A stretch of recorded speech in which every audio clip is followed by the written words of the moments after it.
Oh, okay. I'm ready. Oh, Whenever nice. y'all want to start. All right. 3, 2, 1. All right, we're here back again, Short Hair Company, and we're doing our podcast. We got you. Something we've been working for. Like, this is something we've been wanting to do, podcast, to be able to talk about whatever it is the fuck that we want to talk about. I mean, we do it here at the shop. That's why we built the shop, so that we could do work, talk about whatever we want to talk about. So it's only right. Whether that be sports, politics, Whatever. race, man, we get in Everything. Yeah, Just like at the shop. yeah, The way we everything. talk at the shop is the way we're going to talk here. And that's why we're doing this, essentially. Just everyone's got a fucking opinion, so here's ours about shit. Oh, yeah. So right now we got a guy. He comes to the shop. He's a good guy. He always has the greatest stories we've ever heard. yeah, the best. Different, right? Yeah, Different. Yeah. Different because it gives you hope. It gives you hope when you hear like a fucking story about just a crooked cop doing something and like, you know, and them getting away with it, or it's just unfair or whatnot. This guy here is the good guy going after The shit you want to go after. the shit that we need to go after. The shit. Public integrity crimes. Yeah. Exactly. So, and it's great to introduce our man, Nick Moutos. That's it. I almost did your damn uncle's thing. all right. You said your uncle calls you that. That's or all says right. that. So, Yeah, for sure. so Nick is here with us. He's sitting in with us on our first podcast because, you know, he's gonna be talking about some serious issues that we encounter, new problems that luckily none of us have had yet, but it's happened throughout Texas, and you know, so Nick's gonna help us out with that today. So, Yeah, I appreciate you guys having me here. man, so, no, thank you. I moved back here so I moved back to Austin in March, April of 2017. I'd been gone, so I was born here back in '66. We left when I was 3, moved to Houston, grew up there. Changed a lot. Yep, it changed a lot. Joined the Navy, spent time in the Navy, went to Lubbock, went to college and law school, and then went back on active duty in the military in '08. Went to Georgia, North Carolina, then Arizona, and then made it back here in March, April of 2017. You've been everywhere. I've been a lot of places over a long time and done quite a few things. It Where was feels your like favorite? Several You gonna different say Austin? lifetimes. Favorite place to live? Yeah. It kind of depends on for what purpose. So I enjoyed Lubbock for the college, kind of the college football, baseball, basketball. You know, it's a small college town. Has a lot of the college feel of Austin. It's just not as big as Austin. Yeah. So, It's not as pretty either, I hear. it's not as pretty out here. Well, they both have their different okay. things. So they're both good for different stuff. I like living in San Diego when I was in the Navy out there. That was great. Beautiful out there. That- Glad I'm I didn't going have there. to pay California taxes though. Pensacola, Florida was probably one of my all-time favorites. I trained there twice with the Navy. It's beautiful out there, Nice. Panhandle of Florida, and the people are super friendly around Pensacola, Denton, Mobile, Alabama, places like that. So it's really nice.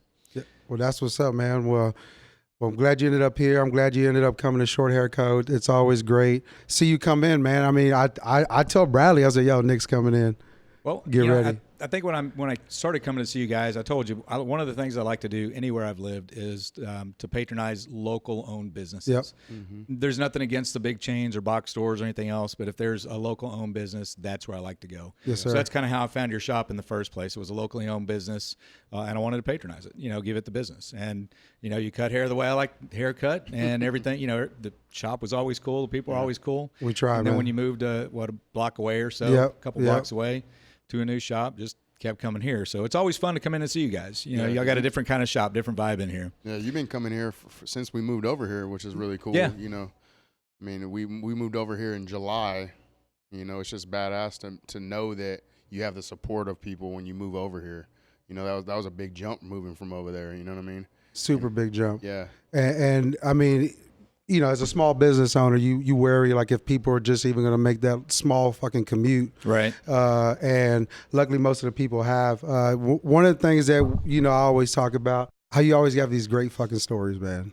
Like, I've probably told your stories to probably about 100 clients, just because it just makes you feel good when a judge gets taken down or a fucking crooked cop gets busted. Like, it just makes you feel good, man. So we appreciate that shit. Well, thanks. I appreciate it. It was a challenging job. So it's my professional career. Once I finished the military, and I've been active duty and reserve in the Army and the Navy for 32 plus years.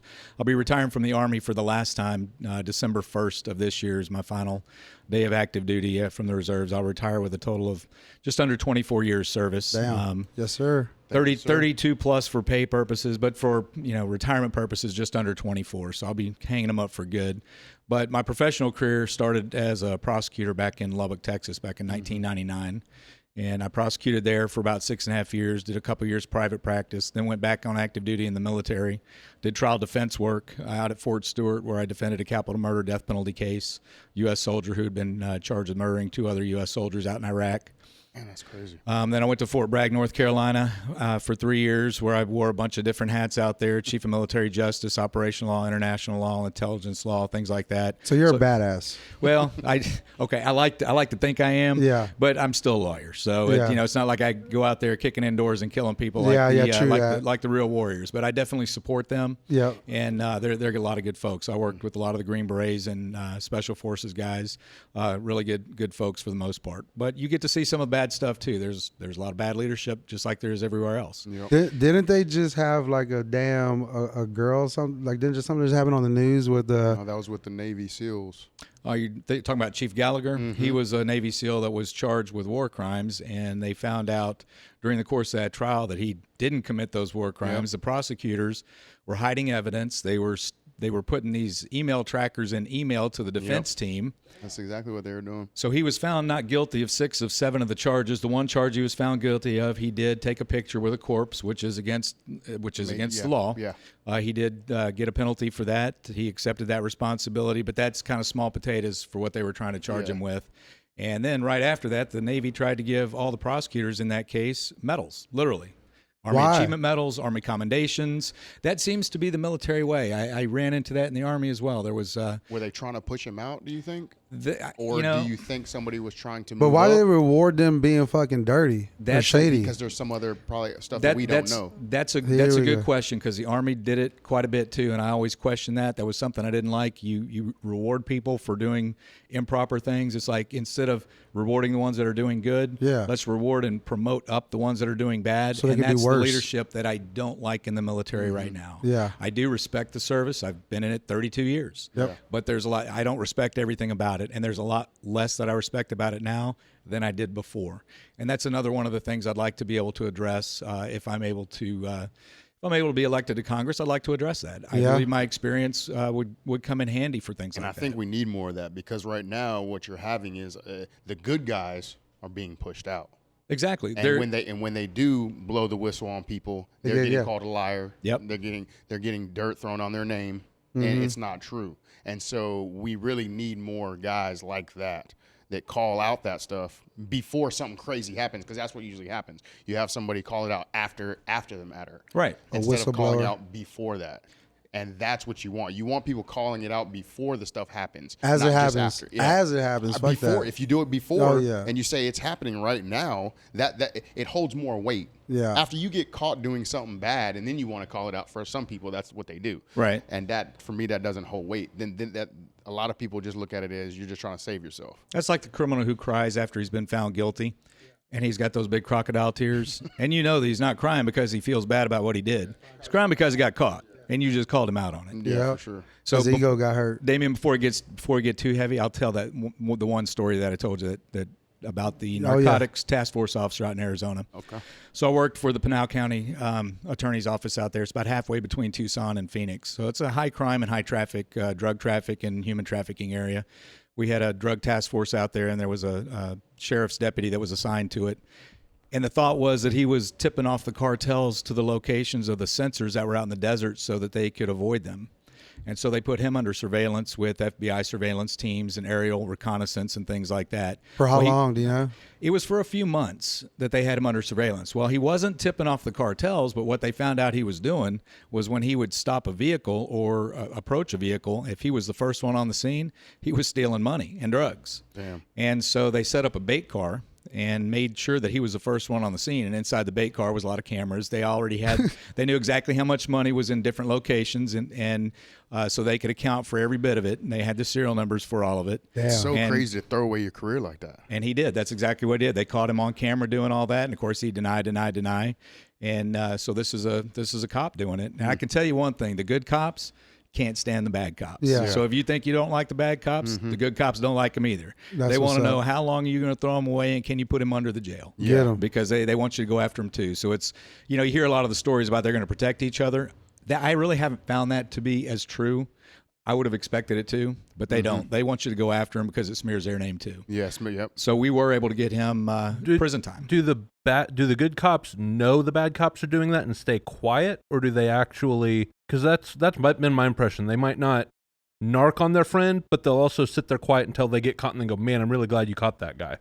I haven't run across that. I'm sure there's situations where a partner might think his partner's dirty and not come forward, but I haven't seen that.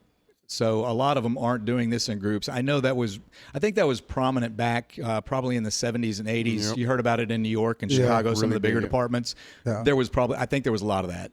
But my personal experience, and I've only been doing it since 99, so my experiences for about the past 20 years is that's really not the way I've seen it happen. It's usually individuals, and if there are groups of officers doing it, they're all dirty, and they're just not. It's not that they're not talking about their partner; they're not talking about themselves because they're on the take too, or they're stealing too. So we were able to catch him, send him to prison right out the bat. For how long? He went for just under 3 years. And then he can't be a cop ever again? No, he's permanently. He's got a felony conviction. He can't be certified as a peace officer anywhere. So what I wonder what kind of job he could get. I mean, he has a felony on there, so I mean, think about anybody that has that's a felon that then what kind of job they have. He's gonna have a tough road. Yeah, I got a few cousins. I know. And No. He's gonna actually have to work for a living now. Yeah, he ain't works- gonna be the works some first hard one, labor living. or Yeah. drive one of them cars that he Yeah. was busting. Yeah, Hit and, that quick lick. and I think he That's had it. probably about 14, nearly 15 years of service, so he wasn't too far Damn. away from a retirement either. I wonder how long he's been doing that till they caught wind of him. I'm not sure. And there was really nothing that we found that he was really that desperate for money. He wasn't going through some financial situation or anything. Nothing that we found. It was just he was just taking advantage of a circumstance. Because if you bust, if you steal from a drug dealer, who are they going to tell? yeah, Yeah. And who's going to believe him? yeah. So he knew that his victims didn't have anybody to tell. Which is the worst type of crime. Exactly. So, and something else, if we have time, we'll get into a little bit. That's the same way it is with the human trafficking. Yep. That I know that I've told you guys is a huge problem. Well, so I just read the story that I butcher names, but the girl she killed her like a John. She was 16. Yeah, sent to. It was I know in who Tennessee. you're She Yes. free. Yes. But she got innocent. But was she in jail the whole damn time? She was in prison for a long What time. was her Gave her name? 20 years. Cynthia Brown. Yeah. Yes, yeah. She Right? was Cynthia Brown. Yeah. Yep. she was being trafficked. She Yeah. was she was not a prostitute, but she was a woman who was forced into prostitution. Yep. Yep. And she was treated as a criminal herself instead of going after the pimps and the people that were making money off of her. It's modern day slavery. Yeah, is yeah. what it is. That is it for So sure. you can say all you want about any women or the few men there, and there are some men involved in it too, as far as Probably being kids. prostituted. Yeah, and More kids. kids in it, yeah. Absolutely, Well- but. Those aren't the criminals we need to be going after. Nah. We need to be going after the Epsteins, who's big in the news now. Yep, he but sure is. but there's so many more less famous than him that are doing this. Do you think the reason they're not going after him because politicians are connected to it? Well, for the big ones like Epstein, probably so, because I hear that they're getting ready to release names then- of royalty, and they're trying to- literal royalty, Oh, shit. politicians and celebrities out in Hollywood. Yeah, the the stories power the players. stories I've been reading is crazy. I mean, just the stuff that he's using CIA planes. That was one of the stories I heard. Well, a plane connected to the CIA, which I don't know, but I mean, Well, I think a lot of stuff's going to come out of that Epstein. Well, I know there's a picture of the Presidente and him and some young women I at mean, a what party. he's been talking Yeah, about. that was taken, I guess, in Florida, maybe at the Largo The or whatever. Largo- yeah. One of a 16-year-old was recruited into Epstein's ring while she was working at Mar-a-Lago back in like 98, 99 or something. Yeah. Yeah, I heard those two guys had a falling out amongst billionaires, however that happens. But what they knew beforehand, I don't know. But right now, I do know that apparently the royal family over in the UK is a little bit nervous because there's some of them that are supposed to be named, and a lot of Damn. other politicians and celebrities. So we'll have to wait and see. I don't know. But for the power players, yeah, that's probably why they're not gone after. But that's not even the biggest that seems huge. Mm-hmm. What we've got going on even locally, and when I say locally, I mean in Central and South Texas, that's even worse Yeah. because Like it's on a much larger scale. Like, Well, so San Antonio is one of the biggest, if not the biggest, hub city for human trafficking in the Because United of the States. location, because they can just the highways. They come up through Nuevo Laredo and Laredo, and they take them to stash houses. And when I say them, the humans that are being trafficked, so you have the trafficking, which is for human slavery, and whether it be sex slavery or labor slavery, and then you have the smuggling, which is any undocumented aliens. Yeah. Okay. And are they doing this with drugs too? Are they? Okay, so the CDN, the cartel south Okay. of the border, is working with the Mexican mafia north of the border. Okay. And so they work cooperatively. The gangs do that. You know, Mm-hmm. one to control one aspect, the other controls the other. we have these conversations during the fucking haircut. I'm Yeah, like we sitting do. there, I'm Yeah, cutting we like do. a mom. Like, what? Who? Yep. We Hey, do. What I'm up? over there cutting my client. I'm like, what are they? Yeah, I'm like, who the fuck is who's coming up the border? Right. What the? Oh, go ahead, I'm Yeah, sorry. so this is really shop talk, believe it or Yeah, not. yeah, this Believe is it or shop not. talk, Well, it is yeah. when I come in anyway. I don't Yeah, know. Y'all probably it's our talking about shop. something else. Yeah, Yeah. we get deep sometimes. So. So, they bring them up and they put them in stash houses in San Antonio. There's stash houses all over the place, and it's not the poor neighborhoods that you would necessarily think. No, it's the middle class, yeah. upper middle class, Blend the in. wealthier neighborhoods because they blend in, and then the traffickers. So that you'll have the undocumented aliens that are waiting for people to come pick them up. So it'll cost, let's say, let me give you an example. So typical cost for an undocumented person to come across the border, $6,000. They'll pay $3,000 south of the border. That'll take them to the stash house. Then they also have to pay for their time at the stash house. So you got to be held. So you're paying for essentially your time to be held hostage. And it's you're just- paying for your food. Just Mexican immigrants, or is this No, a no, mix no, of no. everybody? This is every. As a matter of fact, I think statistically, it's probably fewer from Mexico than it is Central America, South America, and other parts of the world. Oh, okay. Okay, so Mexico would just be the last country they go through before they get here. because it's easier to get Correct, in. Okay. yes. Or they just have like a tunnel. That's how they get. I mean, not a tunnel, but I'm saying that's There their probably route. could be a fucking tunnel. No, but the tunnels they are for the have money, the I feel like. infrastructure. The Yeah. CDN has That's the it. infrastructure. They have the drivers. Mm-hmm. They have the coyotes that are navigating and scouting. They have the stash houses. They have the personnel. So they put the logistics together. They have the infrastructure. Okay. The Mexican mafia and the cartels, and then your traffickers will go to these stash houses and say, "Hey, I think I need 10 little girls and 4 little boys." Yeah. And they'll come and say, "Well, who's paying for these? Nobody's come and picked these up yet." So if you're working that stash house and you're waiting for $3,000 to come from a family in Canada Yeah. who's brought somebody over, Mm-hmm. but they've got to come to San Antonio to pick them up because they won't transport them any farther than San Antonio. That's their business model. Yeah.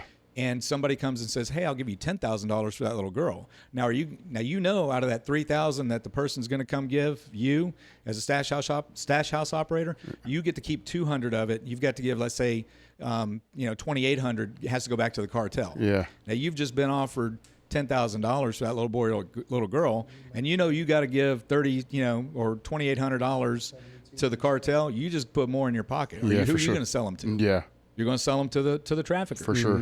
It's all about the money. They're treated like cattle, like property. They're left to die.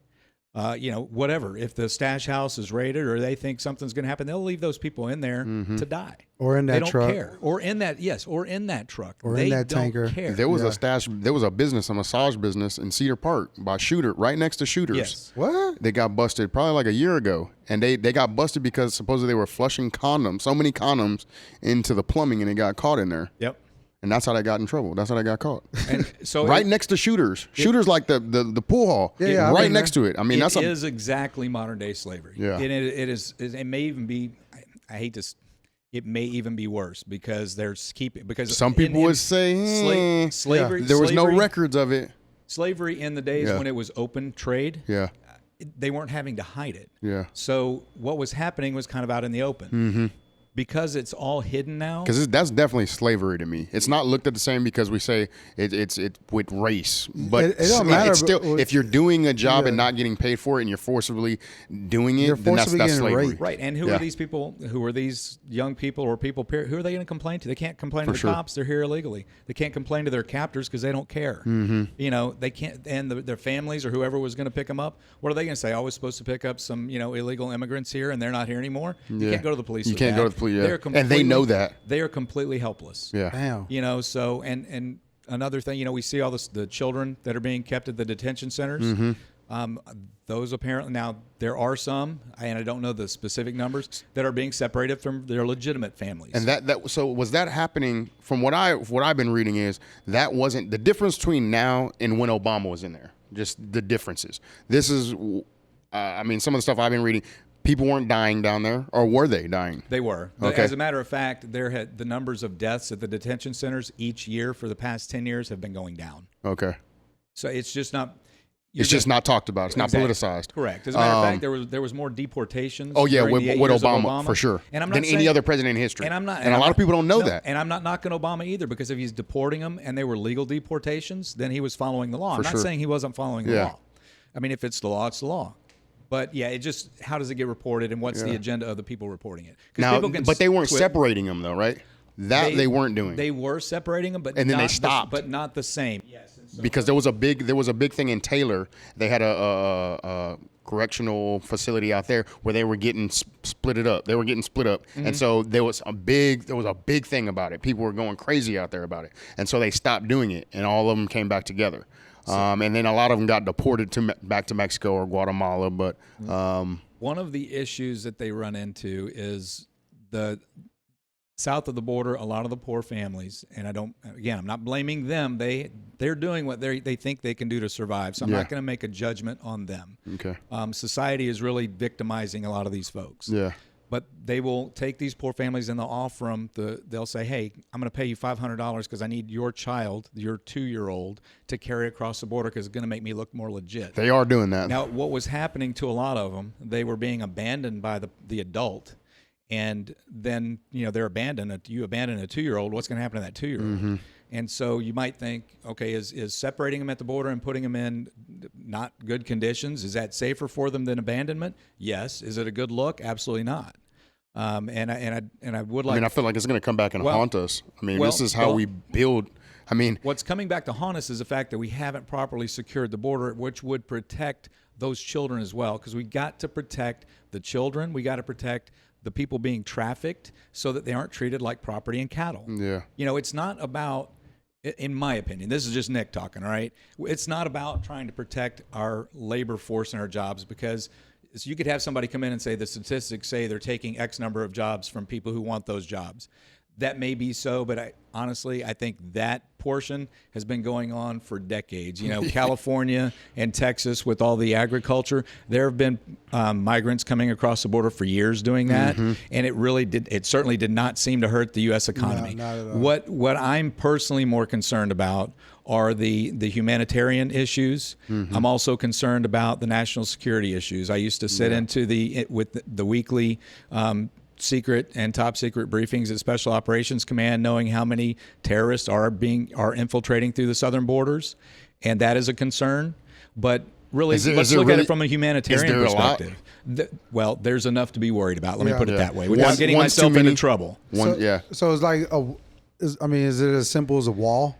I don't think, no. Will a wall help? No, yes, because statistically out in El Paso, when they put up the physical barriers, it did reduce their problem. But it's going to take more than that. Yeah, because a wall, they're just building tunnels right now. Yeah, you have to have more than that. You have to have the sensors, but you really have to change the infrastructure. We need more of the judges that are actually going to look at the asylum claims quicker. Yeah. Okay, those have to be adjudicated much quicker.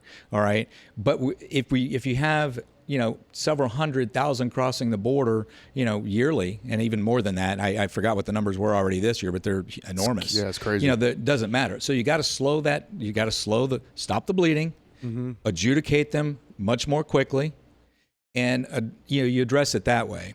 So, but let me just, if I can, back up. It's like the humanitarian issue, the children. So McAllen is... because I think that's the key issue for a lot of people. I think when you start dealing with kids, it's looked at a little bit different than when you're dealing with adults, because they can fend for themselves. Yeah, you got to look at the kids. The kids are helpless. Yeah, okay, whether they are brought over by their real parents and real family, whether it's a real family unit, or whether it's the fake family units of people who are trying to get in here for the wrong reason. They're renting a child. Yeah. How does renting a child make it easier to get in the country? Well, the ones that are renting the children seem to get favorable disposition at the border. Typically, they will let them go and say, "Hey, you need to show up for this court date," and they just don't show up for a court date. That's the way it had been in years past.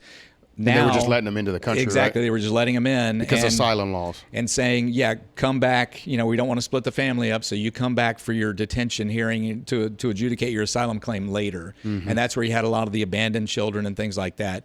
Then they start separating them. You know, and again, you get that bad look because they're trying to defeat one. They're trying to defeat one issue, but they're creating another problem, right? And so we get the videotape and the footage of these children, like at the McAllen Detention Center, with the foil survival blankets. So you know, and not being able to take a bath and not just be as able I to brush told, your teeth. just as I told you guys before, and if anybody wants to help this effort, my campaign manager, Carrie, she is the best choice ever made. Okay, if I have a secret weapon in this campaign, it is my campaign manager. Yep. She's brilliant on so many levels. She said, hey, Congress just left session without doing anything. Nothing at all. There's proposals for money on the table to help these kids. So she said, why don't we do this? We're trying to collect blankets and Spanish language Bibles to take down to the McAllen Detention Center for those kids. I'm going to rent a U-Haul. This is just out of, I'm not asking for money donations. We don't want money donations. We want Bibles and blankets to take to these kids down at McAllen Detention Center. I'm going to drive them down there on August 17th. So if anybody can donate those, Damien, I don't know if you'd even be willing to accept donations of the Bibles and blankets and keep them here at your shop. Gladly. Let me know and I'll come pick them up. Why do they give them those blankets? Probably because they're probably FEMA surplus type blankets. Those blankets, so they'll give you those if a lot of military carries those. They will work, but look, they're kids. When we have a child, a baby born, do we swaddle them in an aluminum blanket? No, we swaddle them in a nice cloth blanket and make them comfortable. Would you put your kids in an aluminum blanket? No, that's what I was asking, and why those blankets? Yeah, probably for monetary reasons. Yeah. But I'm not saying it's okay. So maybe it's monetarily fine, or fiscally they can't afford it. Whatever. Yeah. I want those kids, and Carrie suggests, and she's absolutely right. So I'm going to give credit where credit's due.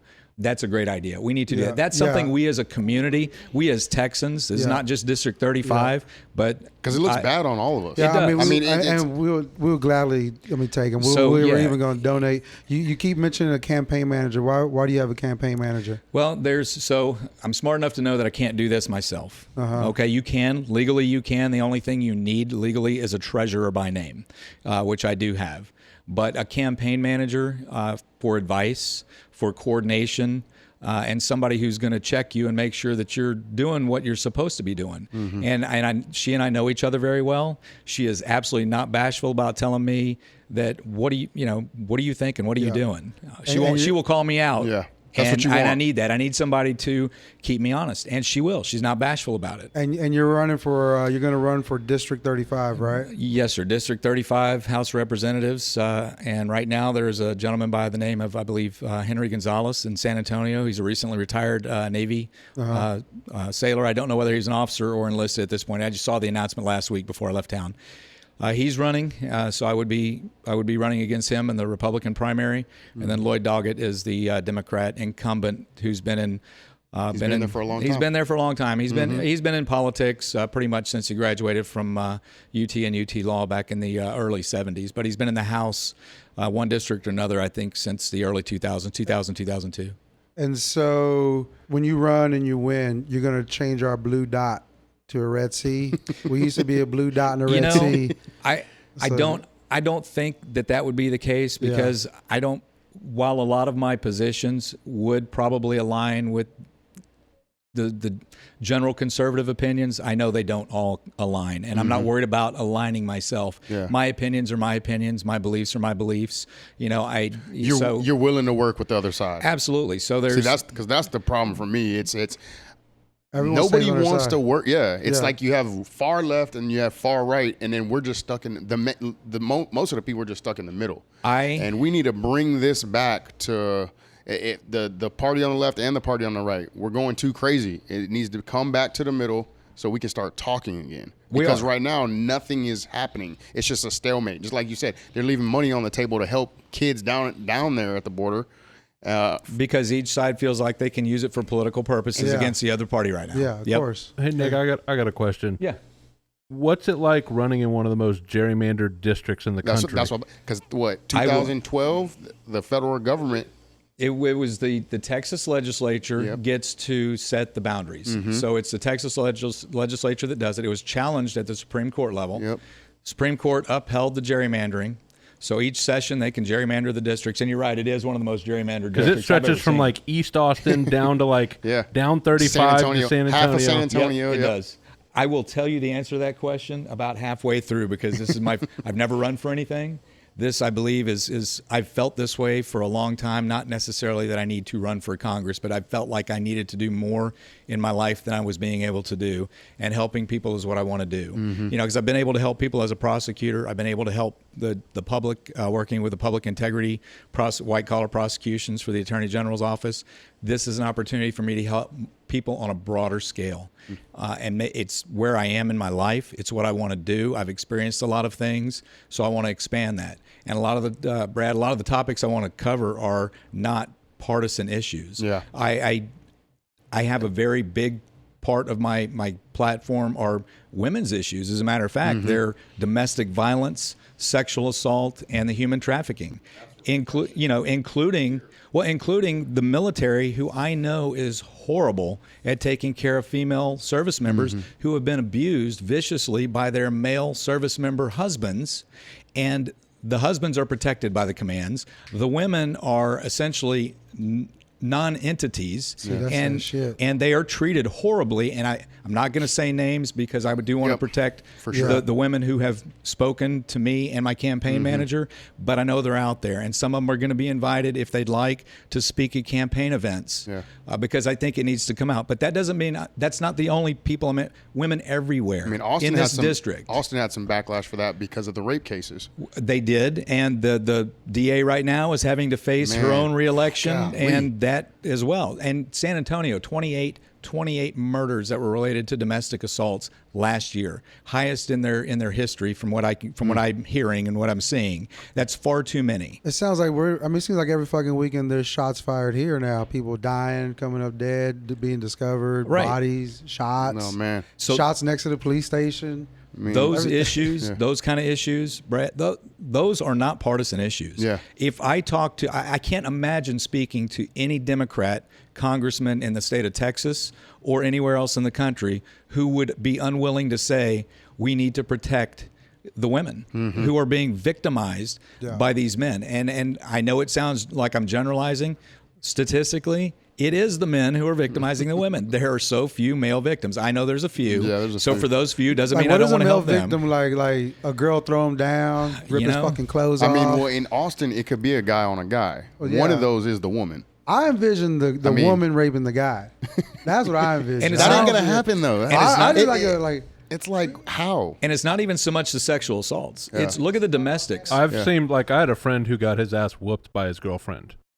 Like, in terms of just speaking of domestic abuse. Yeah. Where something like that. Because guys are like a good guy doesn't want to hit a woman, so he sits there with his hands back getting his face clubbed in. That does happen. That does happen. I saw that happen in the military, not typically with the military female spouse, but a civilian spouse, because they knew that if the male fought back, she was going to ruin his career. Yeah. And a lot of guys were too embarrassed to say anything about it. You know, so she trapped them. They're trapped, you know. But let's face it. By and large, our victims in these cases, the ones being victimized, are the women. Yeah. Okay. And how does that hurt? You not take it out of the military context. Just put it in women in general. They lose anywhere from 58 to 42% of their income when that male leaves. They've usually got the kids. Yep. He's probably not paying child support until he's court ordered to do so. Yeah. So what happens? The taxpayers have to take that burden. She's going to lose her job because her work is not going to care that she's being tormented at home. She's trying to take care of her kids on less than half her income, and now she loses her job. Especially if that was happening in the 60s, 70s, 80s, 90s. It's happening it's still happening today. now, but I'm saying it was even worse back then. And then they lose their medical coverage. Right? So this is taking all this stuff has a direct impact on our economy as a whole, on medical care, where everybody's talking about, do we go to single payer? Do we do this? Do we do that? We can have whole discussions about that, and that's fine. Why don't we start addressing some of the root causes? Yeah. Let's get some of this violence out of the home. Let's protect these women. And in the event that they do become a victim, let's do some stuff to help them. not leave them out there. Give them FMLA or something similar. That Not they protect the guy. exactly. Let him go through. Let him go through the process. Did you? I think I mentioned to you guys.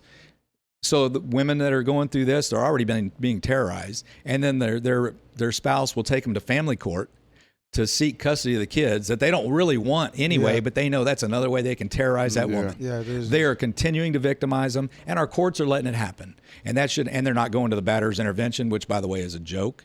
Okay, those batter intervention programs just teach them how to answer the questions the way the judge wants to hear the answer. So they learn. It's like getting the key to the answer or the test. Now I can answer the judge's questions, pretend like I'm a reformed domestic violence, perpetrator, and give them. But I'm still a violent person. Yeah. That's not going to work. Yeah. We need to do better. We need to do better as a community. And again, that's not a partisan issue. Yeah. I can't imagine anybody saying, "Oh, that's a Republican issue or that's a Democrat issue." It's not. Yeah. It can't be. Well, anybody that has a heart is going to want to fix that issue. Exactly. And those are the kind of things I want to talk about. Yeah, homelessness And is I another talked one. to Jose Trevino, who's running for sheriff in Bexar County. Oh, yeah. He's a Democrat running for sheriff. And I spoke to him on the phone last week. And I said, hey, we may run into each other on the campaign trail a little bit. I just wanted to talk to you, introduce Yeah, myself. because that's one of the there's 5 counties in your district. There are. So Travis, Guadalupe, Comal, Caldwell, Hayes, I think, Hayes and Caldwell, and Bear. Caldwell. I don't know if Caldwell is or not, but Bear is. Yeah. So there's a lot. Yeah, because you have like Luling, Lockhart. Yes. I was like, what the? Yes, it's the craziest map It you've looks ever like seen. Italy. It does, or worse. Yeah. But Jose and I talked for a long time, and again, he's running as a Democrat. But we talked about issues, and he and I didn't really have any differences issue-wise. Mm-hmm. So I even suggested to him, and this is something that'll be up to his campaign and mine. But I really like to do it. That we may have some campaign events together. Yeah. Now that may tick off the Democratic Party headquarters. It may tick off the Republican Party headquarters. But you know what? They aren't necessarily working for District 35. Yeah. He's in Bexar County. I'm looking for District 35, which includes a good portion of Bexar County. If he and I can work and cooperate, why not? Yeah, that's Why not? that's what you really want. I mean, it's going to go there. And just like you said, if people can see that we can work with people on either side of the aisle, as a voter, isn't that what you want? Of course, for sure. I mean, you always want somebody to cross that line, and right. So I want to do that, which is why I like to talk to you guys and anybody else who wants to tell me what issues are important to you, because I don't really believe the national media when they want to say these are the issues important to the voters. I want to hear from the people in this district who's telling me these are the issues that are important to me. We're about to get a shit ton of new issues. Yeah, I mean, in this district right now, homelessness is one of the biggest issues for homelessness, crime, right there by APD, which is wild, and it's been like that forever. It's an open air drug market. Yep. Nobody really wants to talk, but they want to say it's homelessness. But to me, homelessness is inside of the arch. Outside of the arch, that's not homelessness. It is, but there's also drug addicts mixed in. There's also open air drug market, drug dealers. And they're trying to infiltrate and hide with Exactly. among the homeless, and right? That's what they're doing. Which is kind of like the bad guys hiding as they come across the border with the people who are true asylum seekers or true migrant workers who aren't the bad people. Yeah. But then you have the bad people that try to hide amongst them. Like the bad cops with the good cops. Yeah. Yeah. Right? Always. You could The look bad barbers and the good- you got The to bad barbers and the good barbers. Look, you're trying to hide everywhere. among people who you can maybe try to look like them Bastards. so you can blend in. I'm hiding just with us. confused though sometimes because all the homelessness stuff, it's like we just need to. Everybody wants to talk about it, how bad it is, and how bad it is right there by the arch. And for me, it's been like that. I mean, I worked downtown when I was managing a bar. It was like that forever, and it was like that even before people could camp outside. I don't see what is the solution? Well, are there solutions? I ask myself. We talk about this all the time. It's like, what do you do? You can't keep shooting them off, first of all. It's interesting because just in the past week since the last time we kind of talked about this, I've seen at least 4 stories, big stories locally. The city manager, Kronk, was talking about the budget that's proposed that'll be voted on here in the next, I guess in September. Wasn't it like an emergency tax, like property tax? No, not an emergency. Here's the thing. So I think the state I think the state government is putting a cap on how much individual cities and municipalities can raise property taxes. They're going to cap it 8%. Well, they're going to cap it at like 3 or 3.5. Okay, nice. So before that cap takes effect, they want to hurry up and get an 8% in there, a big increase. Spiking. You know, so they're looking at about the proposals for just under $64 million for the homeless issue. Now, I looked at that. For that $64 million, what are you going to get for the $64 million? Someone's getting a raise. Well, they're getting raises. you know so they're getting raises. Yeah, they're getting part of that. They said was going to APD. Okay, yeah, I can see a little bit of that for some of the crime issues. But when you're saying you're kind of hiding that in the homeless budget. Here's the deal: there's 2,250 homeless at last count in Austin. All right, we talked about this, and that number was again in that story too. Yeah. For $64 million, do you know how much? If you just took that $64 million and split it up between those homeless, Yeah. kind of funny. So I just sometimes math helps. Yep. $28,444 per homeless. So if you were able to give each one of those homeless people $28,000, do you think that $28,000, if they have a substance abuse problem, would be pretty helpful for them? That's a lot of inpatient treatment for that homeless person. Yeah.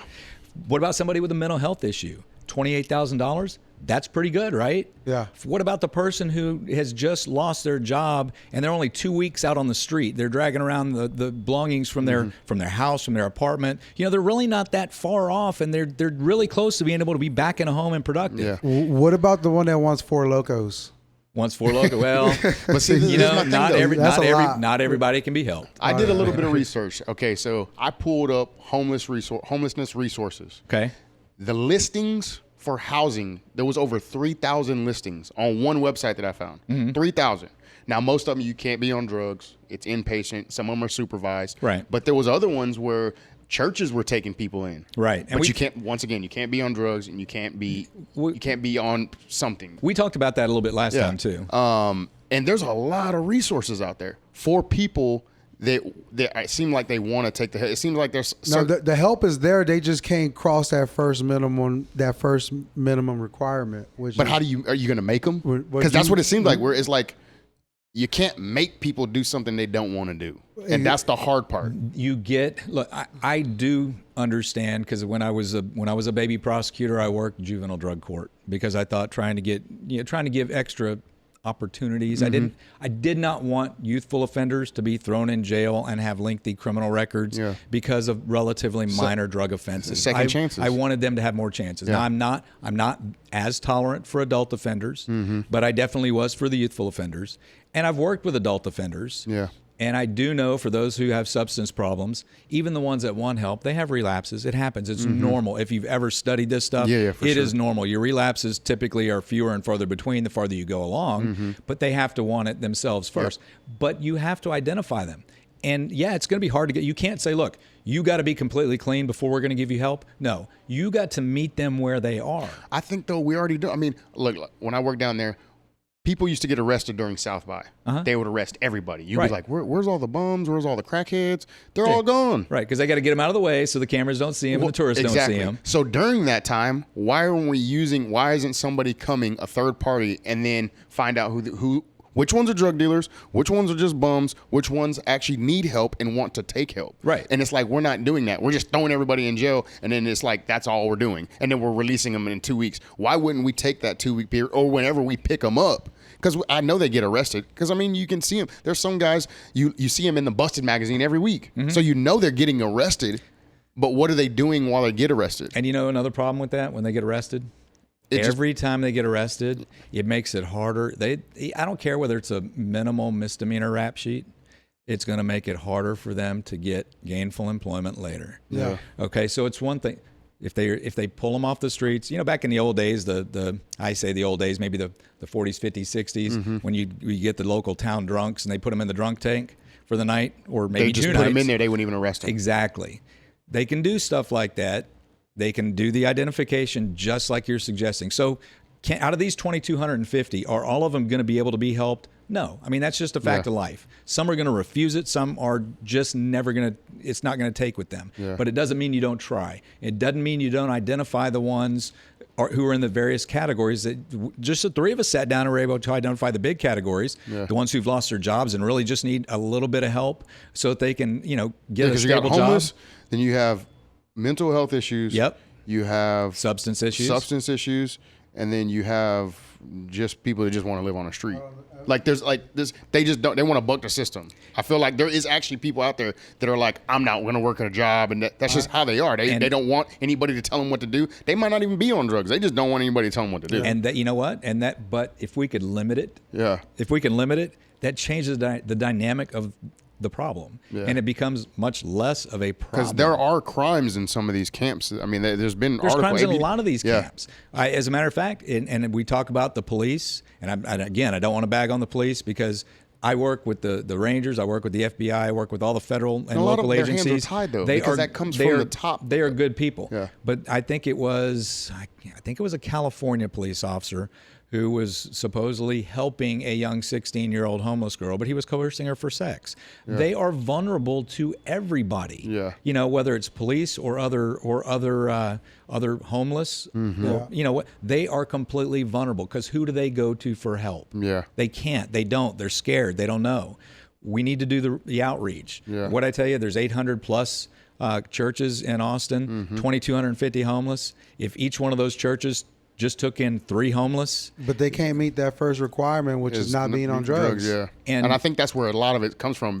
It sucks to say, but. Well, yeah, they just did that drugs thing down there at the Art. Yeah. So right now, did y'all hear there's a drug czar that's going to be hired by the city of Austin? It should have been hired a woman, well, yeah. It was authorized apparently in last year's budget. So they waited a good year before they even got one. So that she did the job out in Orlando, Florida. Mm-hmm. Their homeless numbers went to about half, and I think they had about the same number of homeless as Austin did, and they were able to cut it in half in a couple year period. They came here, but well, they may have, but I don't even find cutting it in half acceptable, because some of the programs that I saw that she did, and I'm not trying to say she's a bad person. I think her heart's in the right place. Apparently, she was homeless at one time too. Yeah. Mm-hmm. But now she's part of the governmental structure, and government is not going to fix. I'm sorry, government doesn't fix things.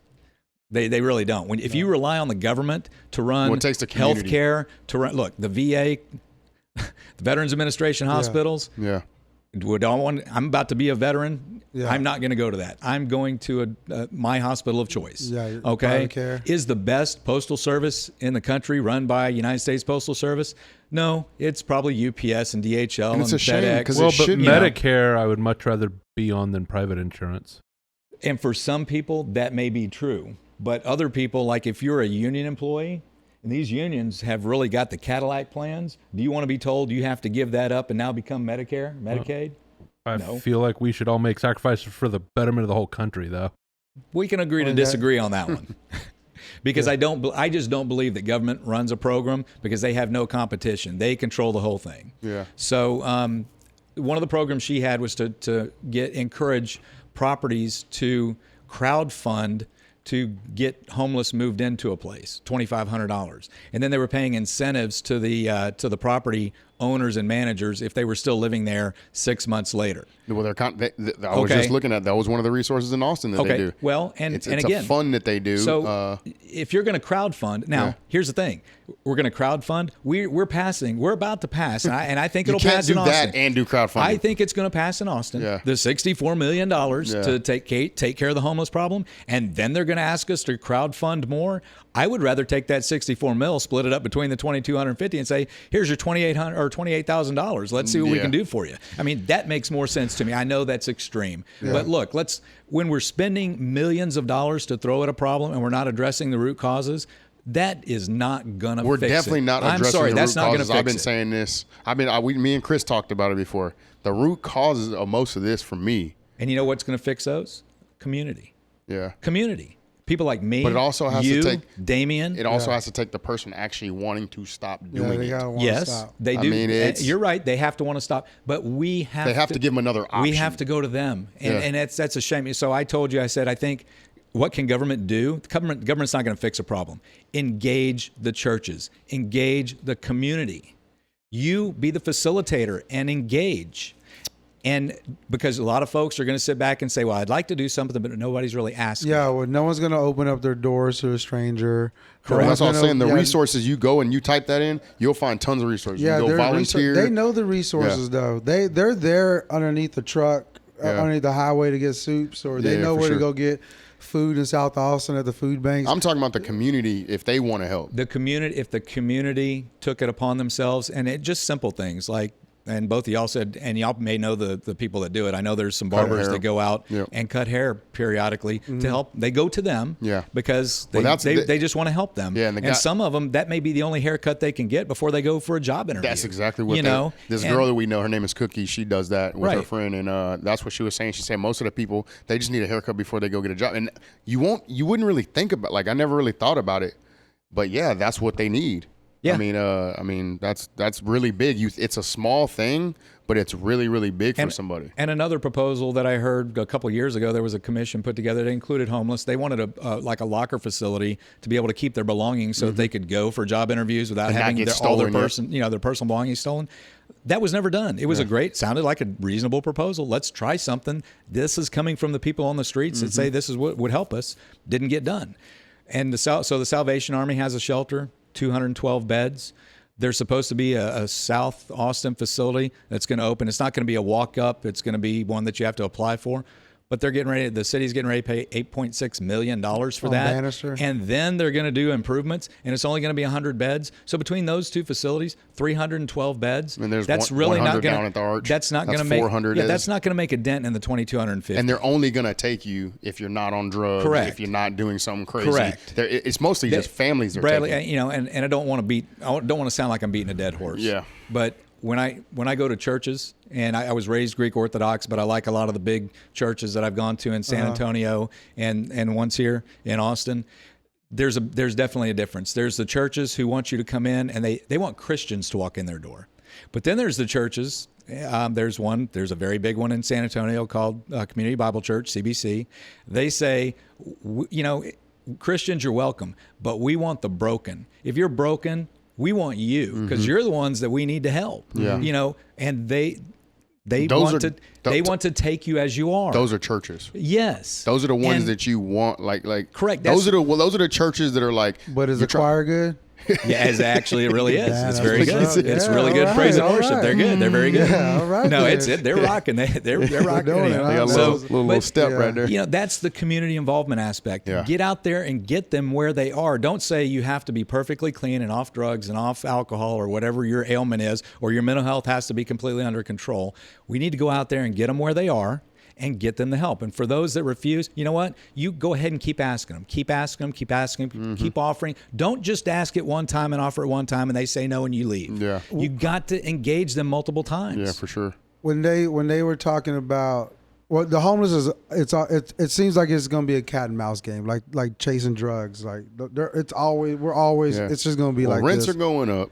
Yeah, but it's one of the things that they test for when they say like you can't get in because of drug tests or whatnot. Would it be marijuana or is it just a hard shit? I don't know what they're testing for. Because I think you have to pass. Some of them say you have to pass a drug test, but yeah, you have to actually pass a drug test. But here's the thing: get them in the housing or the programs. If they have substance issues, get them in the programs with the full understanding of people who do understand addictions. That it's going to take a while to get them off. Yeah, because and you're going to have relapses, and you can't just kick them back out on the street just because they have a relapse. Yeah. Okay, you've got to keep addressing it and keep working on it. I will refuse to believe that the vast majority want to be under the circumstance that they're under. But that's what you're I'm saying. right. There The are jail, some that do. if you're going to but arrest I them, don't believe that the majority do, and we need to stay engaged with I it. mean, if you're going to arrest but you them, might want though. it more than them. But I'm saying if you That's the want problem. to, but if you're going to arrest as people, a community, let's put ourselves out there and do it. I get that, but as a community, a lot of times you got your own little community that you got to take care of. Which if you have a little kid, Oh, I know. You're right. So, Yes. so then, like the one thing that we can't make more of is time, and we just don't. So I know, like I do my little shit. Like I love helping. Like you want to help adults. My shit is kids. Because they're the ones that we could like. Yeah.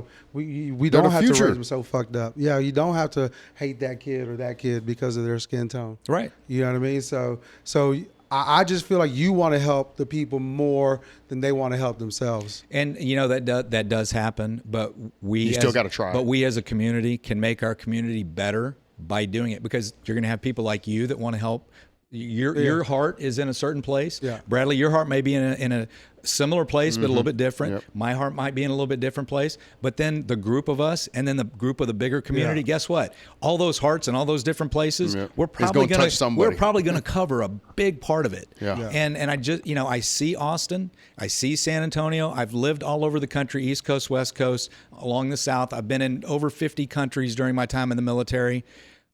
I've seen a lot of systems that claim to have a system of justice in other countries that are just ridiculous, and ours in the United States is absolutely not the best. I will never say it's the best. Yeah. Well, okay, let me change that. It's the best I've ever seen in the world, but it's far from perfect. Yeah. Way far from perfect, but much more fair than I've seen in pretty much anywhere else in the world. Yeah, they don't cut your But- hands off. Well, yeah, not right. And I actually have been to those countries that do. It's not. They're not bad countries, but damn, cutting your Hey, hand but they off. is teach kinda- you a fucking lesson. yeah, I I bet understand. you that motherfucker he had one more chance to steal and not get caught. But what if he didn't steal? And in this country, that happens. Here we go.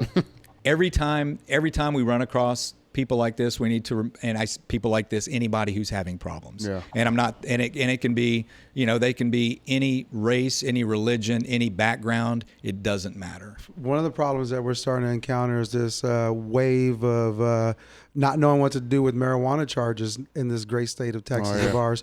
I mean, Thank you, Texas legislature, yeah, for making thanks, that thanks clear for as mud. legalizing- Thanks for legalizing hemp and CBD. And now y'all done unraveled a whole new shit of issues. I know. Yeah, they're dismissing Well, what, that like drug dog 80 that comes when they try to like, hey, you need a sniff for this. Yeah. Which has always been weird to me, where you can take a drug dog and just sniff around the car, and then if it gets a hit, then it can just search your whole car. That's always been kind of weird to me. If I say no, I don't want you to search my car, but then you can still bring the drug dog and I it have can to still wait search here. my car. I gotta wait here now. And then still not find drugs. I don't. That to me, But- the probable cause on that is kind of Not crazy. only that, but if they tear your car up, Yeah. they're not liable for any damage. They could rip your door panels apart, and they're not liable for any damage if they find nothing. That's always been kind of Our weird. To me. bad. Yeah, exactly. But people been, like he said, people been getting. Well, now they're they have dismissing hemp now. cases. Yeah, because they can't they distinguish just- between hemp and weed. Well, they can. The chemists The chemists can, but the dogs can't. No, dogs can't. And even if they find something that's suspected marijuana, the different counties, the labs that they contract with, may or may not have the ability, because not all labs do that. Yeah. So it's going to depend on the lab. I have seen throughout the state, some are already contracting with labs that can distinguish. A lot of them are just saying, hey, and unless and until this law changes, we're not, unless the quantity is large enough to be to justify, the added expense of a different test, because there are different tests. Yeah. But most of the tests for marijuana are just presumptive tests. It's either a positive or negative. And they look at the oil different now, right? They look at the oil as a controlled edibles, substance. and things like that. In a lot of states are considered narcotics as opposed to Oil's an automatic felony in Texas. And it's that way in a lot of other Well, states. It was like we- that in Arizona as well. We had we know somebody. You know who we're talking about. Talking all that you know who shit. you're talking We're about, not even buddy. gonna say your name. See We're how not we gonna say are? your name, but we know. We're being nice. But you know who we're talking about. This motherfucker here shitting bricks. Damn near about to commit suicide in our shop because he has a real high job and he went tubing and got caught with a cartridge and he went to in Comal County. Comal and the Tell him I got a lawyer for him. No, He he will did help So him. did he think it was CBD and it ended Well, up the being cop- THC, so or the he cop- didn't know? It wasn't CBD. They took him It to was- jail. He knew it was THC. They took him to jail. Yeah. They were going tubing. He dropped his girl off to get the tubes, went to go park the car, and then from dropping him off to parking the car, he gets pulled over. His inspection was out. Yeah, the cop, it wasn't out there, right? Yeah, no, it was. It was. Yeah. The cop smells his pen and says, that's marijuana. You go Yeah. to jail. And that was it. And so he's shitting bricks. And, he's worried about, he needs his career, he needs his record, right? Of course, now that may be a moot point. They dropped the charge. Yeah. They dropped the charges on him because. Well, they dropped said the they charge. could. They said they could bring it back at a later date, which whatever that means. No. but- So there's a statute of limitations for those. Realistically, in They're not most going to. cases, if the charge is that significant, They're if we have a large tractor trailer load full of, Yeah. marijuana or sure. THC Cartridges. oil or something like they are not going to drop the charge. They're going to go ahead and spend the money for the testing now. Yeah. But so I think what they're saying essentially is, there's a statute of limitations. We could represent the charges if we get a lab within the next 2 years or next 3 years, depending on the. Because how long does it go? How long? Statutes of limitations vary. For most misdemeanors, it's 2 years. For felonies, it can be 3 years. Yeah, because it was a controlled substance. For other violent felonies and more serious felonies, it could be even longer. But the odds of that, and I don't want to speak for that particular DA or that sure. agency, the odds of them doing that are probably pretty low. Okay. Because they're going to have enough trouble keeping up with their current caseload than to go back and pull up other things that have already been disposed of. Yeah, and it even got to the point now where Wilco is like, they just came out. DPS, Wilco.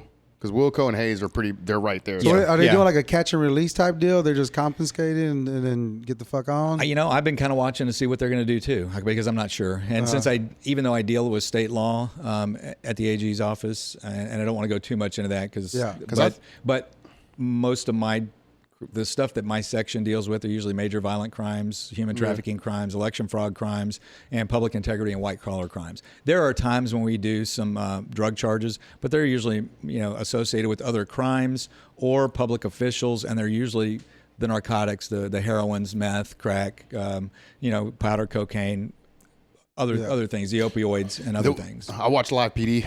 I do too. I watch my girl, that. she loves that. It's kind of show. a guilty pleasure. Oh man, she loves it. Well, and it's I in actually Wilco. know a lot of the cops that are in certain areas. So it was in fun. Wilco, and there was one where a guy got caught with weed. He didn't lie. They didn't take him to jail. Right. But there was another one, got caught with the same amount, lied to him, took his ass to jail. It's discretionary on the And I think especially it goes- those I think misdemeanor it- That's charges. just tricky. I think if you're honest with it is well, I mean, discretionary. if you got a little bit, it's like just be Also, honest. never It's throw it discretionary. away or eat it, because then they get you for felony destruction of property and that's a or third degree, evidence. that's a third degree felony. Yeah. Third degree felony? If you destroy or attempt to destroy evidence, yes. A friend of Yeah, mine that got was- pulled over with a roach. The cop was walking up, so she ate the roach. The cop saw it and said, "I could have let you off for the roach. I can't let you off for watching you tamper with So evidence." she picked up a charge? She got a felony charge. Yeah, there was When the cop told her, I Damn. probably would have just let you off with a ticket at worst, but I can't because it's all on camera. My camera caught There was you. a dude on Live PD. He ate a bunch of speed and was like throwing, like dying. And they were like, "What did you do?" And he was like, "I ate a bunch of speed."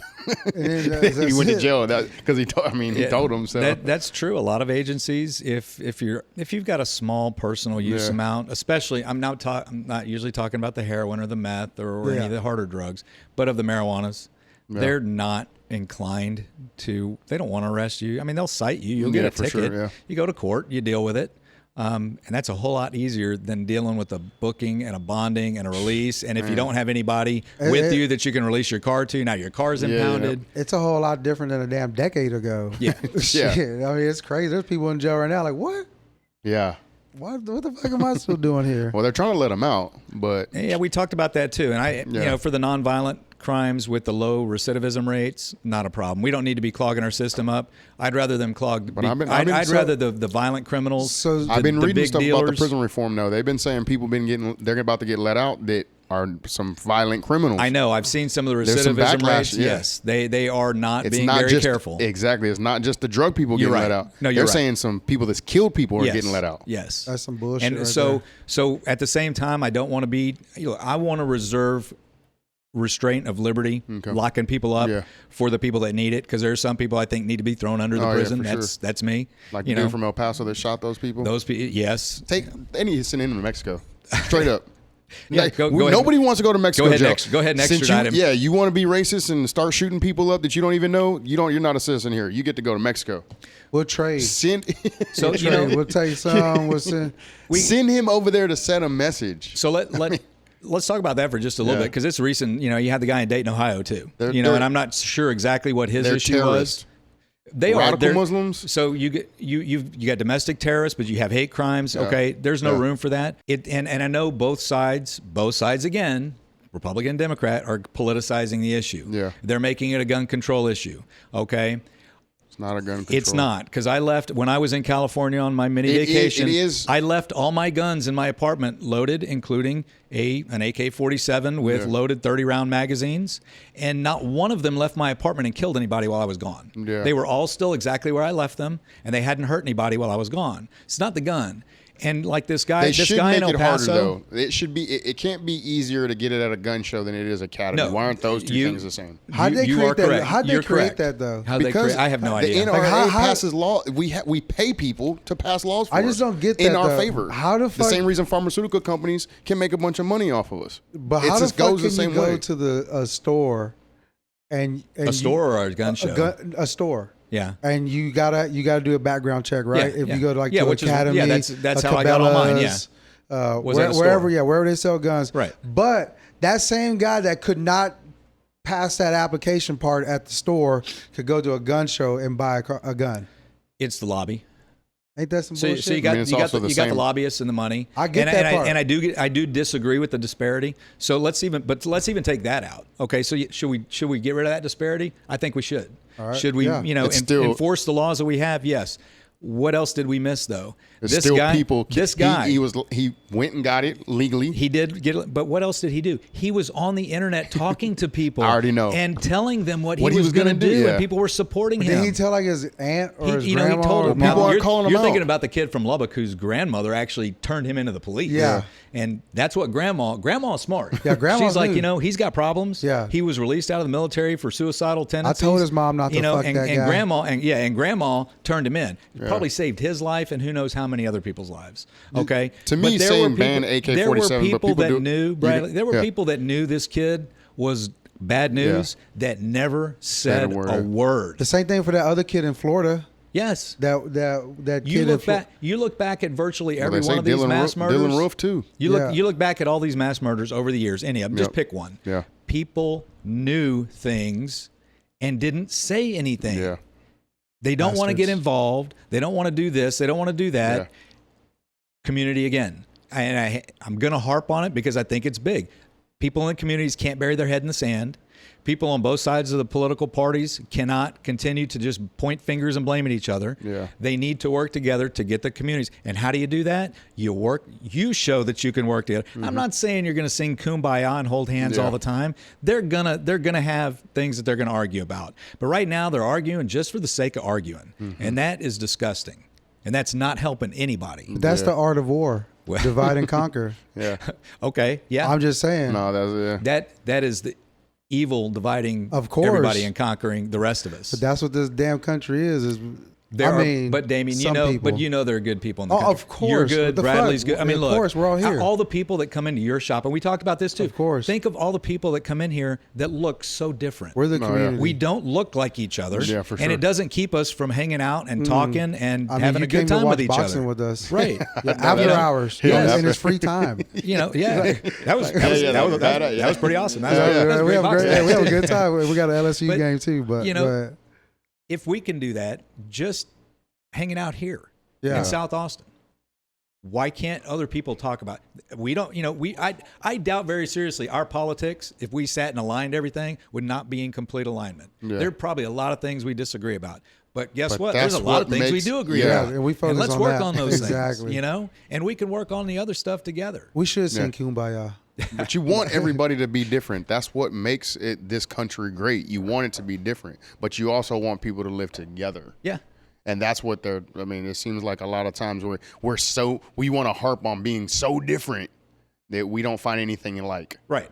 And we want to play the I'm a victim or Yeah. I'm offended. Yeah. Something you did offended me. Yeah. I can find something to get offended about every day. Yeah. Why? What good is that going to do? Yeah, no, people are sensitive nowadays too. Yeah, they're sensitive. It's a different time. We're in a sensitive era. But we do stuff like this, Of course. just talking to people, hanging out, and it can change. Where does it all change? It changes at the local level. It all changes locally, and that can grow. Man, but it's hard, man. Some people they don't know how to get with the local stuff. They only want to go for the president stuff, voting on that. A lot of people don't care. Yeah, a lot. No, a lot of fucking people just. I mean, don't think care. about it. In our district, there's 894,000 people. Yeah, we talked And about that earlier. Did we talk about that? Yeah, 2 we years? did, yeah. 2 years ago, only 194, 194,000 people. only voted. 25%. Past two presidential elections, District 35 average voter turnout was Terrible. about anywhere from 191 to 194 But and a you half thousand. get on Facebook, total you votes. see tons Yeah. of people bitching about it. I'm about Yeah. to start telling people, shut the Yeah, hell that's up. only 25% of the voters. So get out But- there and fucking vote, people. But I've Quit also bullshitting. noticed a lot of All stories when somebody picks up an opponent. They're like, "Oh, I guess I'll see my congressperson for the first time in 8 years. Now that he's got an opponent, you know, and I'm not casting aspersions at any person hell no. in any Talk party shit. in any district, because Talk that shit. comment was actually Talk shit. that No, comment do was it. actually made not in the 35th district. This was a different district Yeah. in Texas, but. Get out there and talk to people. Of course. You know, that is what I'm going to try to do, because I've never run for dog catcher or anything else. I'm not a politician. I so don't you know. just got that. I mean, you just feel like the urge to want to do more. I do want to do more. Yeah. And I want to do it. Look, I want to go Because for they're it going to on a go big at scale. you. Yeah, they Yeah, are. they're gonna That's do awesome. Why Congress? Why not State House or because you've been talking a lot about local government. Why not? The Texas State House only meets once every 2 years for about 3 months. And I think it takes more meeting and working. I think that this has to be a 365-day-a-year job, period. So that's the big difference between the State House and the federal government. Can do a lot on the local level, because they, you know, there's the sayings. I don't have all the sayings, but one of them is, you know, all elections, even national elections, end up being local. It's what is going to help the local person, because everybody looks at somebody that they're going to vote for and they think, well, what could that person do for me, or how is it going to help me? But I Is it think gonna- a lot of people don't do that. That's the crazy thing. Too many people just look and they first of all They either find one don't get out and issue, vote. yeah, or they find one issue, Yes. and they say either I can't like that for that one person, or I found this one thing and I like that so much. Like and being a Republican Yeah. is going to be like automatically turn off for a lot of I know. people, I especially know. in this city. which You're is right. crazy. You're right. But you know what I have to do, and this is what I have to do, and this is what I want to do, and whatever happens, happens. I want to meet people everywhere in the district. I'm not just going to homestead in the Republican areas and Yeah. talk to them. Really, I want to talk to everybody everywhere. I want to give them the chance. You going to go to Dove tell Springs? So you want to be the Beto of the Republican Party, basically. No. Me, I want to be better than that. His name is Beto, not Beto. I want to be. I want I don't to hear. speak Espanol, You don't, that's not Damien. Spanish. Here we go. It's Beto. And they don't. And the people that talk to me don't have to agree, because sometimes people just want to voice their displeasure, and you give them the time of day. I have done defense work in my career. I've done more prosecution, but I've done defense work, and my clients never file grievances because I kept them informed. I talked to them. I went and visited them at the jail, let them know what was going on with their case. Sometimes they just wanted an ear, somebody who's going to listen to them. Because I told them, I'm not your friend, I'm your lawyer. Yeah. You know, I'm going to tell you what your case is about. I'm going to give you your odds. I'm going to give you my advice. But I will, you know, if you need to vent, you want to talk to me, tell me. You know, you can vent to me as well. Yeah. I want people to be able to tell me the things that are bothering them. So what are you going to do here, like just to let people know who you are? Are you going to go to those communities that I'm you gonna- say, like yes. the Dove Springs? Now, yeah, Dove Springs is probably the last fucking pocket we have of No, you got Montopolis? a little bit. As Yeah, soon- shit, as soon as they're I- as holding soon as on my- over there. So as soon as I get formal approval, and it's my paperwork's working up formal approval through the Attorney General's office to be able to run. I've got it's one of the formalities we have to do. My website and Facebook and Instagram and Twitter will all show where I'll be, and there will also be the ability for anybody who visits it to request to make a request that I come out and meet them. They don't have to. It doesn't have to be 10 people. It could be one person. Yeah. One person says, I want you to come meet me. I'm also going to knock on doors. Yeah. There's a lot of people that I run into downtown that work all over the place that I see every day that I just say hi to and talk to. My local gym down the road on St. Elmo. Yeah. There's a lot of people there too. Just a lot like of grassroots. Yes. I just want them to And that's where it starts. that's what I want to do. And so wherever that takes, that's where I'm going to go. Yeah. And Because Republicans, there was only 50,000 of them in the last they voted. In the last, it was all Democrat. yeah. Out of that 194, it was only 50,000. But I don't think, again, the issues that are important. But I didn't even know who the the dude issues was. that I think are important Yeah. and that I want to hear from them. Yeah. I think when I hear those issues from them, they'll know that I think those are important issues too. For sure. You know, because if they are concerned about homeless and what could the federal government do to help the homeless, we can't have Mayor Adler refusing to talk to Governor Abbott or refusing to talk to a Republican congressman just because he's Democrat. Yeah. You know, I would. Well, it's hurting all of us. If I were the district, so right now I'm sure Mayor Adler has no problem talking to Mr. Doggett. Yeah. But should he have a problem talking to me? No, No. he shouldn't. And he should know that I want to listen to him too. For sure. You know, and I want to help. That's the Now, way do it I should wanna- be. do That's I the wanna way throw- government's set up. Do I want to throw money on money on money? No. I want to do the things that we've been sitting around here talking about. Mayor, show me and Marijuana? tell me. Yeah. Well, Marijuana is I think you have a little bit of both. You show put money me and you also have. Show me and tell me how we're going to hit this root cause, because I want to help you and your city and our district, because these are my friends and neighbors too. For sure. These are all friends and neighbors. You're either my friend or your neighbor or both. And if you're my neighbor, I want you to be my friend. You know, you don't have to like everything about me, but there's no reason not to be friends and neighbors. You know, friends and neighbors, brothers and sisters. That's what we are here, period. Yeah. You know, and if you take that approach, instead of the city council and the mayor and everybody being at odds with everybody else, let's quit that nonsense, because we see it too much. I see it between the city of Austin and the Texas, you know, state representatives all the time. It's this hate relationship. It doesn't need to be that way. No. So when I talk to the people in the different areas, they just need to know that it doesn't matter where I come from, doesn't matter what little letter might be my name. I am your neighbor. I live in South Austin. I've got a little 1-bedroom apartment, less than 2 miles from here. Is it expensive? Well, it's probably more expensive than other 1-bedroom apartments. Yeah. But it's you know, it's not for Austin. It's really not. Yeah. It's really not. So I'm not living in, you know, then you live in the city and you see like so you've been a part of the price increases. Then oh yeah, I can't afford to live in the area. If I were trying to buy a house in Travis Heights, I couldn't afford it. That's some shit, right? You know, my parents back in the 60s when I was born, they lived in Travis Heights. I couldn't afford it. Yeah. You know, but I live, that's kind of the area near where I live, Old Torf and South Congress. I like the area. It's not maybe for everybody, but it's very friendly. Yeah. I like all the people around there. They're just. You're about to get a new HEB over there, which is tight. As a matter of fact, the old HEB, my mother shopped there when I was a baby. Damn, that's what's That up. building's been there. Is that the long. original one? It is. That's Well, the- it's one of the originals in Austin. Yeah. I don't know if it's the original, but Yeah. it's been there since the late 50s, I Yeah. think. Is HEB from Austin? I don't know. I don't know, but I know that building is old, and Old. I asked the guys there, because my mother said, yeah, the one I shopped at was, and she told me, so I went, the next time I went, I said, how long has this building been here? He said since like 1958 or 59 or something like Yeah. that. Well, I think that was same the first building. HEB. But so yeah, I know we're about to get a big one across There was the a street. Ponchos but across the street. You know what Ponchos was? I remember those. They used Isn't to that have the raise the flag? They used to have ponchos in Austin. Fuck yeah, we had Ponchos. Dude, ponchos was my jam in Dude, that Dallas. was- who the fuck? That shit Ponchos? that shit It was like yellow and red?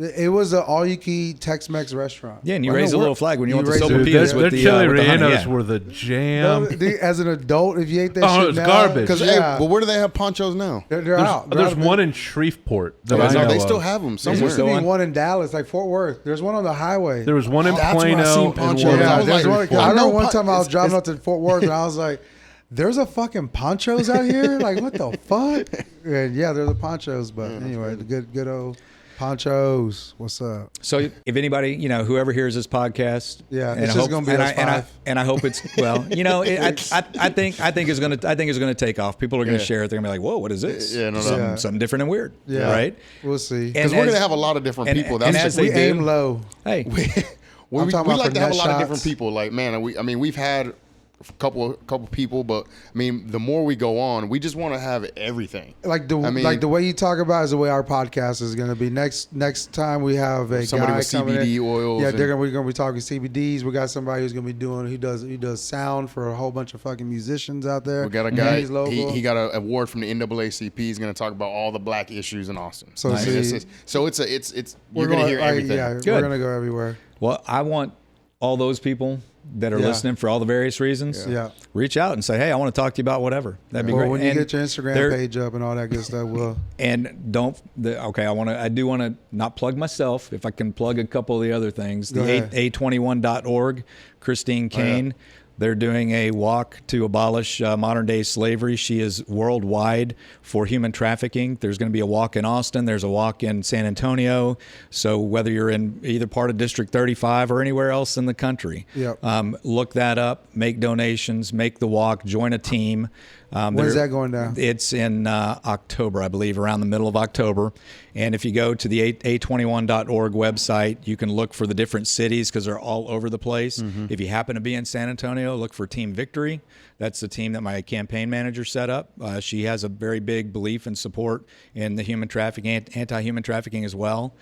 Christine Kane, great thing there. If you can donate Bibles, Spanish language Bibles and blankets for these kids down at the McAllen Detention Center, I'd love to see those too because I want to take them down there. And hey, if you're a business and you want to say, hey, we're donating this, I'll be happy to mention your name too because this is not about me really. This is about the kids that are down there. Yeah. They're humans, For and sure. we need to take care of them And just when are like you they going were down our there kids. again? August 17th. The 17th. And you know what? If more things roll in after that, we'll make more trips. Yeah. That's just it. And we're not going to limit it there. When I'm down there, I'm going to see if there's anything else we can maybe start collecting that they're willing to accept from us. I have a cousin that's going to need a ride back. From McAllen. Gotcha.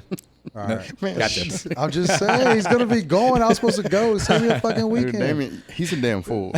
Save me from my weekend. Go ahead. I'm sorry. But shit, man, you were awesome. We appreciated you coming on in, sharing some time with us. And I appreciate y'all having me. getting to do your thing. These are just some of the stories that we hear. So Yeah, some of the stories you shared with us with taking down crooked-ass cops and all that type of shit. So when you're in the shop and you see Nick in here, shut the fuck up and listen because it's probably going to be a good story. Yeah, hopefully I can come up with something good. Nick, Now- if you get elected to Congress, can we all count on your vote to legalize marijuana? Of course. That's a very good question. What are you, of course? And he just No. paused. He No, better not. that's a very good question. I would have to see how the legislation's written up. Like, If you could write your own legislation, Yeah. would you write legislation legalizing marijuana? Would I sponsor legislation to legalize marijuana? That's a good question. I've never even considered that. I can't. Well, it's answer gonna, one way or but the it's other. gonna be a topic to come up. You're It's- gonna have to face it. So let me tell you what my position on a lot of those things are. I'm a states' rights person. When I read the Constitution, anything that is not reserved for the federal government, for the United States government, is for the states to determine on their own. So you're like Colorado. I and believe that California. the state should be the one to determine it and not the federal government. The federal government I love has certain obligations to the American citizens, to protect the country, and most of it's for the common defense. Mm-hmm. It's not for dabbling in the country or into the state and saying this is what you can do with this and this is what you can do with that. I don't believe that should be an area that the federal government really should be dealing with. Leave it to the states. And the state legislators are going to be beholden to their voters. And if one state wants to do it and another doesn't, then either the voters can vote them out of office or they can move to a state that is more like-minded than themselves. There's no reason that all 50 states have to be identical. Yeah. We are 50 different states Yep. with different governors, different legislators, and can set our own laws. Just like you said, Colorado does one thing, Oregon does one thing, California does another, Arizona does it a little bit different. Well, why do they say one nation under God? Well, we do have one national government that provides for the common defense for all citizens of the United States. So there are certain things that are that should be taken care of nationally. Making treaties with foreign governments. Yeah, that's not a state Individual thing. states cannot make treaties with foreign governments. Texas They could were not talking make a about it. treaty California's with been Mexico. talking about it, but they're Right. not about to. But so if it's because if somebody comes and blows a bomb, we're gonna kill them. yeah, well, we're gonna- you just Yeah, you're not gonna let California get blown off the map without us attacking somebody else. There's a reason why some of those should happen. Yeah. So I personally believe that those should be left to the states to decide for themselves. And I'm fine as a prosecutor. What I've gotten asked for 20 years, do you think this ought to be illegal or that ought to be illegal? Well, it really doesn't matter what I think. Whatever the laws are, those are the ones that I'm supposed to enforce. If it's not illegal, then I'm not going to enforce it. There's no reason for me to enforce it. And I'm not a law enforcer. I would either right now I'm a prosecutor. If I were a lawmaker, then I would pass those laws that are appropriate for me to pass, which would be appropriations and things like that if you're in the House, and they may be treaties, and they may be other stuff. But you could vote to amend the Controlled Substances Act. The Federal Controlled Substances Act, yes, you could. As a matter of fact, and on the marijuana is so low on the controlled substance. It's not a Schedule I controlled It is. substance. It's not. No, Isn't it? The oils and the edibles Oils are and the probably edibles. considered the narcotics Schedule I. They took it off but the- but marijuana is not. Yeah, they took it off. Yeah, It's not on anymore. we It's could still go. We on. could It's go maybe into not a lot of I'm more interested in the pharmaceutical companies who are making millions and millions of dollars because that's better for them instead of making these drugs that are more affordable, for everybody. Is Walgreens the biggest drug dealer? They could be. I don't know. How Is is- it Walgreens or is it Walgreens- CVS? Or is it Rite Aid? Shit, Either remember way. back in the day Depending we on had, where what was you it, live. Eckerd's? Yeah. Eckerd's, Yeah. all that type of shit, man. I'm like, I know they don't sell that much expensive chips. And I know to we stay in have fucking to pay business. pharmaceutical Postcards. companies to do research. I get it. because they're not going to do it for free. They're not doing it out of the goodness of their hearts, although I kind of wish they would, but they They're don't. not going No, to. hell But no. but that doesn't mean that they have to bend us over and continually ram it home. I'm sorry. We're paying far too much. capitalist country. You know, and we I trying to just make read a money. story the other day about a guy who couldn't afford his insulin, and it wasn't that he went to Canada. I don't want to get into that whole issue. Yeah. Because Canada's got like 30 million people. We got 330 million people. It's an apples and oranges kind of thing. But he did get an inferior grade insulin and died. But don't we have 300 million people paying taxes? Well, I wish they would all pay their taxes, but they don't. Well, I would say 200. They don't. Chris, you pay your taxes? Oh no, the rich ones aren't. I'm not Yeah, rich yeah, enough forget- to duck my taxes. Damn it, I But, wish. You know, so there are things that I would, you know, the pharmaceuticals, the big corporations and things like that. Yeah, I think those are more important to me. But other states' rights issues, I prefer to leave them to the states. That's my personal interpretation of the Constitution. I'm more of an original intent person and a strict constructionist. I don't want to power grab. I want to leave things to the states that should rightfully be the states. Sure, we appreciate that. So, let it be to us. Well, man, we appreciate you, Nick, Bradley, myself, Damien, For sure. doing our first podcast. Chris. We have Chris over there. We got Eddie on camera. We got Luis back over there. And man, that wraps up our first episode. We appreciate sure. y'all, man. Hey, I Thank y'all appreciate for being everything. y'all's first guest. Yeah, Quite man. an honor. Thank you very No, much. man, we thank you, sir. We'll see you. All right. Appreciate you, brother. Thank you. Always a pleasure. Thanks, sir. All right. Woo. Appreciate you.